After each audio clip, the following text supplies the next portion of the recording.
So ito na nga, congrats. And kay Ton, super napahanga mo ko kasi yung mga roles na kinukuha mo, super mapangahas. Talagang, di ba, from ML to double twisting, tapos ngayon sa Glorious. Was it really your intention na parang ganitong klaseng career or mga ganitong roles yung kukunin mo? Hindi po. Kasi I took these roles unang-una kasi wala naman akong choice. Yun lang po yung meron na nag-offer sa akin. Pero hindi ka naman choose sa mga. Hindi lang po sa, wala akong choice, so eto na lang. Pero nung nababasa ko po yung script and kung sino yung director, sino yung cast, sobrang may substance yung film. And I had two choices Like, I can go sa formula way, which, I came from boy band and I came from La Luna, so pwede ako magpa-tweetums or whatever. Or I was thinking, I can do my passion, I can play these cool roles na I've always wanted to play.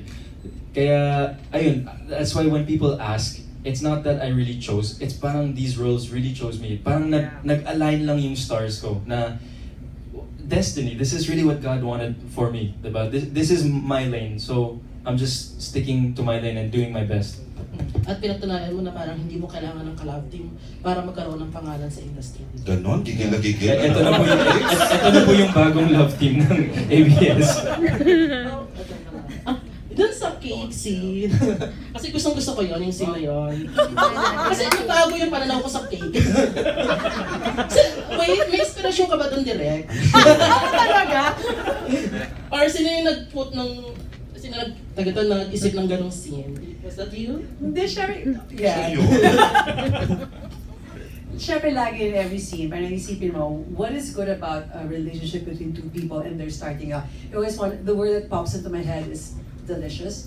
So parang I have to think of visuals, parang ano ang delicious? Delicious sa akin yung making of something sweet from the hands or something. So parang, okay, game. Shock din naman sila doon, hindi naman nila alam. Para after one scene, okay, cut, next scene, ilabas na yung cake, ilabas na yung cake. Uy, baka naman may cake dyan, enak naman natin. May cake yan na dito. Galing Baguio, meron, galing Baguio, Kim. Yung mismong cake na yun. Yung mismong Sa cake iba. na yun. Meron? May dala? Yes! Can we show it? Enak? Enak natin. Direct pwede. Kinain na namin. Ay, ubos na. Kinain niya sa kamay namin. Late kayo eh. Pang reenactment ko yun Anyway, Bex, ano pa? Yes, meron pa. Gano'n, yung bawat sa mga masasena-eksena, gano'ng katagal or nakakailang takes bawat yung... Why is that important, how many takes? I'm just curious. Parang kanina pa nang tinatanong, di ba, how many takes was that kiss or how long did it take? Bakit? Anong... No, kasi marami nagtatanong din. Hindi rin siya makatakot. Kasi parang nangyari babad. Ay, may paulit-ulit. So, I'll tell you this, masaya. Our first day of, everyday at may love scene tayo na, parang may intimate scene Oh kami my everyday. God. I spaced it out like Everyday that. my loves. Yeah, because you have to... It helps the other scenes. Honestly, di ba? Parang it reminds you that, I love this person. Okay, so yung first night namin was, it took quite a while kasi first time nila. So we started 9:30, we ended around 5:30 for that scene. No, for the love scene. 9:30 ng gabi. Pero madami na. Umaga. Marami yun. No, maraming sequences yun. Kaya lang they're like intertwined. Na parang one goes after the other. Ganun. And then sa kanila rin, they see the flow of how it goes. Mhm. Imagine this, meron kang one-nighter with a person. Yun yung shoot namin. That one whole nighter na yun. Well, I'm sure that kayo naka-experience na ng whole one-nighter. Marathon. Wait, yun yung difference. Yung marathon is that walang feelings. Pero ito yung parang tipong just because you can't get enough of each other, that's why it ended up like 5:30 in the morning. Parang ganun. So ganun din yung stela nila. Nalolokas. Santa Maria. Iba ka direct, iba ka conception makatuno. Okay. And why in bakit, meron sa Banawe? Ba't doon naging... Baguio and... Baguio. Sino nagsabi sa'yo Banawe? Charot lang. Kasi Banawe Rice Terraces. Direct, why the location? Well, because what's the day actually... Is it in Shagada? It is in Shagada. Shagada. Shagada. Charot lang. You know why? I know, right? Sa Baguio because Baguio. definitely I knew already that the scenes would be steamy and parang ang gandang i-offset siya with that cool Baguio weather. Bad weather, Ay, di ba? naray. Taga Baguio ka, Angel na. Aral. Aral bagay. And then Sagada, because I fell in love with the place and I said na in-effort ko talaga yon kasi kulang na sa budget, hindi naman pang out of the Metro Manila yung budget namin, but I felt that it was fitting that we put in that place kasi sobrang ganda niya.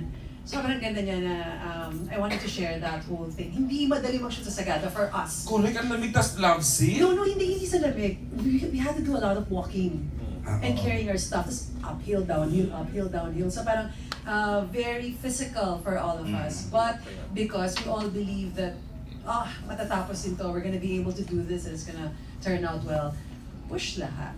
Kasi walang mga PA, kanya-kanyang bit-bit kami lahat. As in, it's a small budget kami doon for Sagada. So we had to have a lean team and all of us are multitaskers and then even them, he cares.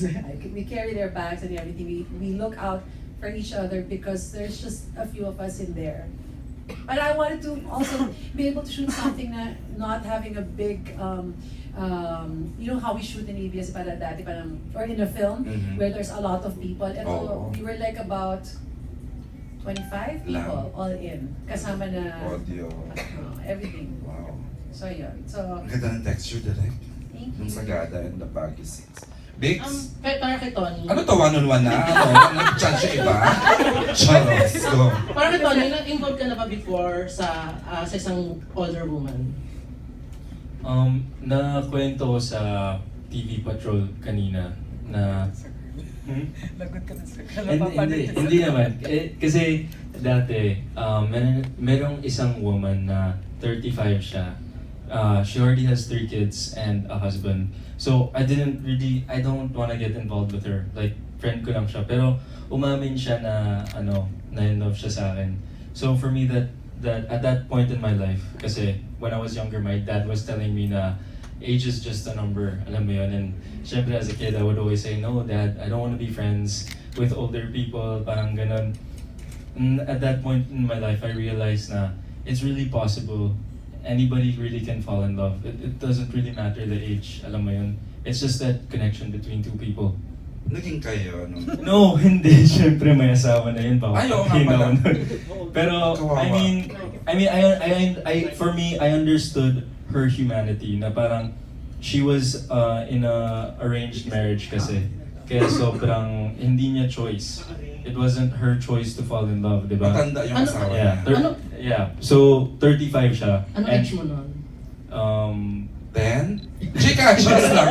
Kasi mga 20, yeah. 20. So parang I understood her eh. I got why. Kaya I stayed friends with her kasi alam mo yun, it's so sad that you don't have the chance to pick who you fall in love with. That was taken away from her. So when she met me and she said that she fell in love with me, I was still there to comfort her, you know what I mean? Pero not there to entertain her fantasy naman. Pero just there to be there for her. Sakit din na, hindi niya kasalanan. Eh. Para kay Miss Angel naman, ano naman yung reaction ng mga kasamahan mo sa Vendetta nung mapanood nila yung trailer? Salo Hindi ko sila. pa alam, Chance. hindi ko pa sila nakikita, pero sabi lang nila, Miss A, pag nakita namin yung pelikula mo, baka mag-iba na yung tingin namin sa'yo. Yun lang. So hindi ko pa sila nakikita. I don't know how they feel about it. But I'm sure I'm gonna... But they're supporting. They're watching very yata on the 7th, on the They're very 15th. supportive. Oo. They're coming on the 15th. Okay. Vendetta will be there. Okay, thank you and congrats. Okay, thank you, Bix. Pero partner, Michael. ang ganda ang chemistry ni na Tony and Angel. Sobra. Winner. Alam mo naman si Lola Deo, di ba? Correct, Nakakaiba. correct. Ang mata niya, di ba? Ito partner, ang sobrang curious sa Sana freshness ni Tony.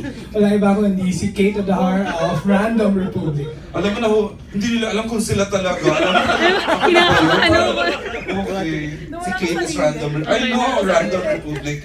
Si Kate. Like, for direct, what or who inspired you to write the story? Based ba to on a real life? Lagi nilang tanong yan sa akin. Grabe, hindi naman ako 50 nun. It's inspired by a true story, but it's not my story. But it's a story of several women, and I figured na there's also a part of me in it, and I figured na every one of us is a glory. There's a glory is in each one of us. So parang I just put together the stories of these women in one woman, and then I put together 5 stories of men in one man. And so you get to see two individuals where you want to be that girl and you want to be that guy, or you want to have that guy and you want to have that girl.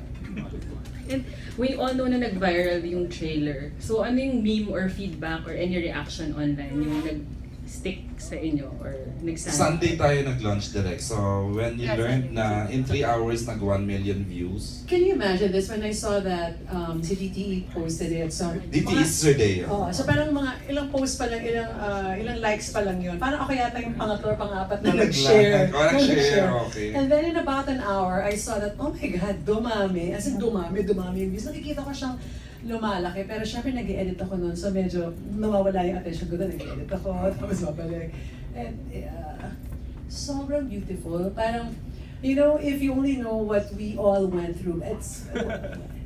When I ask them, when he tells me or she tells me that it's very challenging for them, I tell them, you know, it's also challenging for me in many ways. So parang may pinagdaanan kang joyful because you've found these people, your inspirations, and then you started the project and it becomes sorrowful because so many challenges.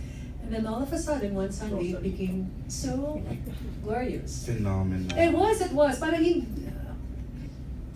unexpected. Ako din, I'm lost for words. Hanggang ngayon, mag-1 week pa lang tayo sa Sunday, pero 13 million in what? Sunday, Monday, Tuesday, Wednesday, Thursday. In 5 days, wow.